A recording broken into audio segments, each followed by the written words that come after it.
აღნიშნეთ 2016 წელს გადავწყვიტეთ, რომ დაგვეწყო ჩაის წარმოება, ჩავრთულიყავით ჩაის ბიზნესში. მემკვიდრეობით მივიღეთ მიწის ნაკვეთი, სადაც იყო გაველურებული ჩაის პლანტაცია.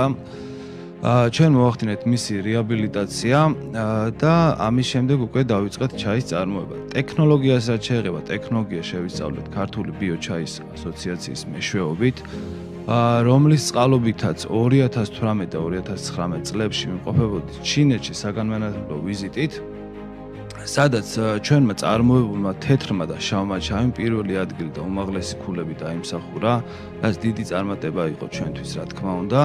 და როდესაც დავბრუნდით უკვე სამშობლოში, მივიღეთ პირველი ვიზიტორები ჩინეთიდან, რომლებიც იყვნენ ჩვენივე უნივერსიტეტის პროფესორები და დარგის სპეციალისტები. ამან მოგცა ბიძგი იმისკენ, რომ გაგვეკეთებინა ჩაის ტურები.